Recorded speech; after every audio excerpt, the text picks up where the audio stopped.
नमस्कार। आज हम एक खास विषय पर बात करने वाले हैं। यीशु मसीह की वो 10 शिक्षाएं जिनके बारे में स्रोत कहता है कि वो पाप से मुक्ति दिला सकती हैं जी। और सिर्फ मुक्ति नहीं बल्कि एक नई आध्यात्मिक राह भी दिखा सकती हैं। ये सिर्फ बातें नहीं, जीवन बदलने वाले सूत्र कहे गए हैं। तो चलिए समझने की कोशिश करते हैं। बिल्कुल। और देखिए, स्रोत इन्हें सिर्फ नियम कानून की तरह नहीं देखता, ये अंदरूनी बदलाव लाने वाले सिद्धांत हैं। अच्छा, जिनका असर हमारी रोज की जिंदगी पर भी और हमारी आध्यात्मिक यात्रा पर भी पड़ सकता है। ऐसा माना गया है कि ये पाप के बंधनों को तोड़ सकते हैं। तो शुरुआत कहाँ से होती है? सबसे पहली बात क्या है? सबसे पहली और शायद सबसे बुनियादी बात है प्रेम। प्रेम? हाँ, ईश्वर से प्रेम और अपने पड़ोसी से प्रेम। स्रोत कहता है पूरे हृदय से ईश्वर को प्रेम करना। यहाँ एक यूनानी शब्द आता है, कार्डिया। कार्डिया, इसका क्या मतलब है?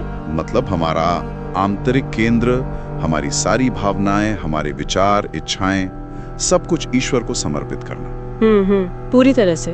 और पड़ोसी से प्रेम? हाँ, और पड़ोसी से अपने समान प्रेम। यहाँ पड़ोसी का मतलब बहुत फैला हुआ है, सिर्फ आसपास के लोग नहीं। अच्छा, मतलब कौन? मतलब पूरी मानव जाति। स्रोत इसके लिए कुछ व्यवहारिक तरीके भी बताता है, जैसे सुबह ईश्वर के वचन पर सोचना, दिन में प्रार्थना के लिए खास समय निकालना। हाँ। या मान लीजिए कोई जरूरतमंद है, भूखा है, तो उसे भोजन देना। तो ये सिर्फ एक एहसास नहीं है, ये सक्रिय काम है। इसमें त्याग भी शामिल है। सक्रिय प्रेम, ये दिलचस्प है। और इसी से जुड़ा शायद वो विचार है जो बहुत क्रांतिकारी लगता है, शत्रुओं से प्रेम करो। हाँ, ये तो वाकई बहुत गहरा सिद्धांत है। स्रोत बताता है कि यहाँ भी एक खास यूनानी शब्द है, अगापे।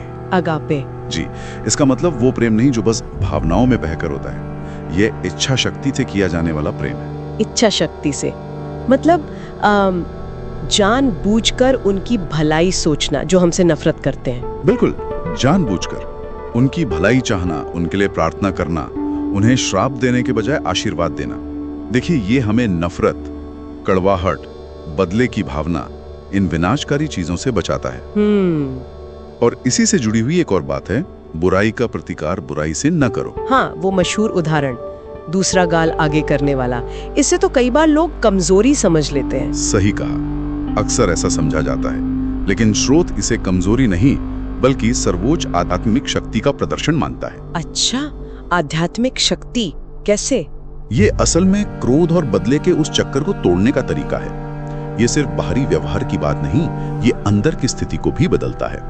और यहीं पर अगली शिक्षा आती है, पहले परमेश्वर के राज्य की खोज करो। पहले, इस पर जोर है। लेकिन परमेश्वर का राज्य, इसका क्या मतलब है? यहाँ कोई जगह या भविष्य की बात? स्रोत के मुताबिक ये भविष्य की आशा तो है ही, पर साथ ही ये वर्तमान में जीने का तरीका भी है।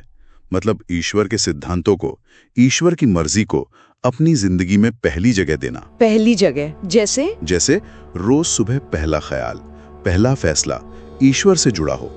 ऐसा करने से स्रोत कहता है कि दुनिया की चिंताएं, लालच, स्वार्थ, ये चीजें अपने आप पीछे हट जाती हैं। तो ये अंदरूनी फोकस हुआ, और ये फिर हमारे बाहरी कामों में भी दिखना चाहिए। जैसे अगली शिक्षा है, तुम्हारा हाँ हाँ हो और नहीं नहीं हो। जी हाँ, और ये सिर्फ सच बोलने तक सीमित नहीं है। मतलब सिर्फ झूठ न बोलना काफी नहीं। तो फिर क्या है? इसका मतलब है पूरी ईमानदारी, पारदर्शिता, अपने वादे निभाना, किसी का गलत फायदा ना उठाना, सीधी बात करना।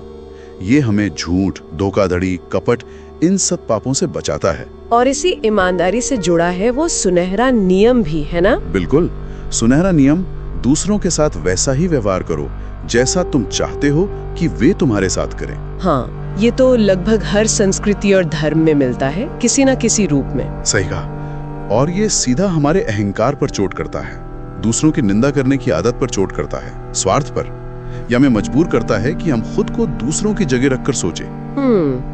अब कुछ शिक्षाएं ऐसी हैं जो हमारी पहचान से जुड़ी हैं, जैसे ये कहना, तुम पाप के दास नहीं रहे। ये सुनने में तो बहुत शक्तिशाली लगता है, पर रोज की जिंदगी में इसका क्या मतलब है? देखिए, इसका व्यवहारिक मतलब ये है कि जब कोई गलत विचार या कोई लालच मन में आए, तो तुरंत अपने आप को याद दिलाना, मैं इसका गुलाम नहीं हूँ, ये मेरी पहचान नहीं है। अच्छा, एक तरह की मानसिक घोषणा। हाँ, घोषणा भी और एक संकल्प भी। हर सुबह ये तय करना कि आज पुरानी आदतों के हिसाब से नहीं बल्कि ईश्वर की इच्छा के अनुसार जीना है, ये एक सक्रिय चुनाव है हर रोज का। और इस चुनाव में टिके रहने के लिए ही शायद निरंतर प्रार्थना की बात कही गई है। बिल्कुल, लगातार प्रार्थना, हर काम शुरू करने से पहले एक छोटी सी प्रार्थना, दिन भर अपने मन में ईश्वर से बात करते रहना, हर हाल में धन्यवाद देना, ये हमें आध्यात्मिक रूप से जगाए रखता है और भटकने से बचाता है। और आखिर में एक बहुत ही सुंदर वादा है, मैं तुम्हें शांति देता हूँ। स्रोत कहता है ये दुनिया की शांति से अलग है। किस तरह अलग है ये वो शांति है जो बाहरी हालातों पर निर्भर नहीं करती। मतलब मुश्किलें हो सकती हैं, चुनौतियां हो सकती हैं, हाँ, पर ये शांति बनी रह सकती है। ये अंदर की शांति है। इसे पाया कैसे जा सकता है? इसका अभ्यास करने का तरीका है अपनी चिंताओं को प्रार्थना में बदलना। भविष्य की बहुत ज्यादा फिक्र करने के बजाय वर्तमान पल में ईश्वर की मौजूदगी को महसूस करना। ये हमें चिंता, बेचैनी, अविश्वास इनसे बचाता है। तो कुल मिलाकर ये 10 सिद्धांत एक पूरा रास्ता दिखाते हैं, पाप पर जीत हासिल करने और ईश्वर के साथ एक गहरा रिश्ता बनाने का। स्रोत इन्हें अपनाने के 3 कदम भी बताता है, ज्ञान, चिंतन और अभ्यास। जी, पहले जानना मतलब नियमित अध्ययन करना, फिर चिंतन यानी हर दिन किसी एक सिद्धांत पर गहराई से सोचना, और फिर अभ्यास यानी उसे अपनी रोज की जिंदगी में उतारना। और स्रोत का निष्कर्ष यही है कि अगर ईमानदारी से इस रास्ते पर चला जाए तो धीरे धीरे पाप का जो खिंचाव है, जो पकड़ है, वो कमजोर होती जाती है। अच्छा, व्यक्ति सिर्फ पाप से बचता ही नहीं बल्कि वो ईश्वर की पूर्णता की ओर बढ़ता जाता है। तो ये थी वो 10 शिक्षाएं, बहुत गहरी बातें हैं। जी हाँ, और चलते चलते एक सवाल श्रोताओं के लिए छोड़ सकते हैं सोचने को कि सिर्फ पाप से बचना ही क्या काफी है, या फिर उसके विपरीत जो गुण हैं, जैसे शत्रु के लिए सक्रिय प्रेम करना या जानबूझकर सच बोलना, इनका अभ्यास करना हमारे अंदर और हमारे आसपास कितना बड़ा बदलाव ला सकता है। ये वाकई सोचने वाली बात है, इस पर विचार किया जा सकता है।